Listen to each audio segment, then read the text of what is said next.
Bom dia, segundo ano, tudo bom? Iniciamos agora a nossa meta 8 de produção de texto, módulo 4, capítulo 12, introdução à coerência e também à coesão textual. Vamos lá? Texto, pessoal, quer dizer tecido. Mas, enquanto até aqui esse tecido foi sempre tomado por um produto, por um véu acabado, por detrás do qual se mantém mais ou menos oculto o sentido, a verdade, nós acentuamos agora no tecido a ideia generativa de que o texto se trabalha através de um entrelaçamento perpétuo, perdido nesse tecido, nessa textura. O sujeito se desfaz nele, qual uma aranha que se dissolve ela mesma nas secreções construtivas de sua teia. Este texto é do Roland Barthes e ele mostra como o texto é um construto, não é apenas um amontoado de palavras, mas sim saber organizar essa palavra como um tecido.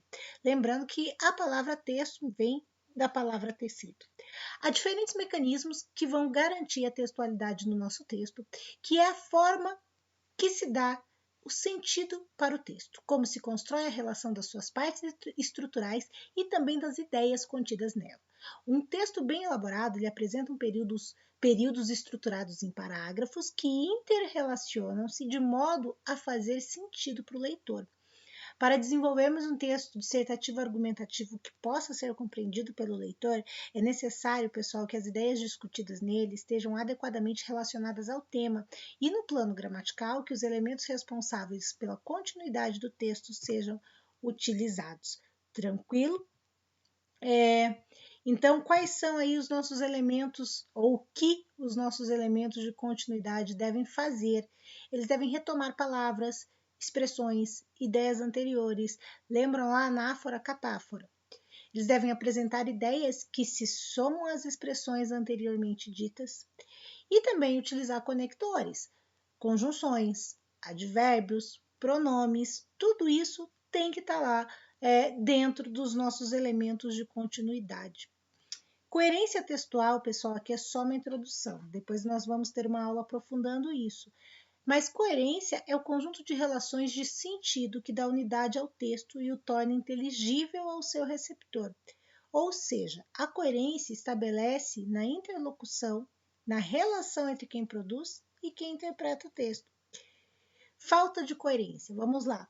Exemplo: estão derrubando muitas árvores e por isso a floresta consegue sobreviver. Não faz sentido, certo? Vocês percebem? Porque se estão derrubando a árvore, como é que a floresta consegue sobreviver? Então aqui a sentença está apresentando uma ideia errônea. Como é que a gente conserta? Estão derrubando muitas árvores e por isso a floresta não consegue sobreviver.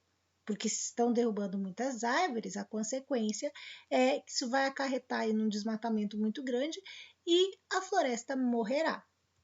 Já a coesão textual não tem só a ver com a ideia, mas com a conexão linguística que permite a amarração dessas ideias dentro do texto.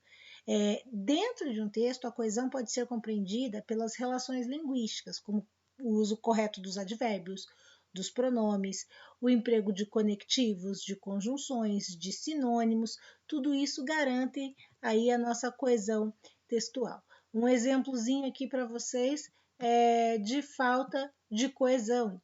Carlito partiu no barco verde. O barco era longo e forte. Carlito parou perto da árvore. Era tarde e Carlito dormia. Acordou e comeu carne de carneiro. Que calor, vou nadar. Veja, muita pontuação, muita repetição de palavras. Como é que a gente conserta? Carlito partiu no barco verde, que era longo e forte. O menino parou perto da árvore, ficou tarde e acabou adormecendo. Acordou com uma fome danada, com vontade de comer carne de carneiro. Não comeu porque carneiro não dá em rio. Sobrou a chance de nadar, o que foi bom porque fazia calor.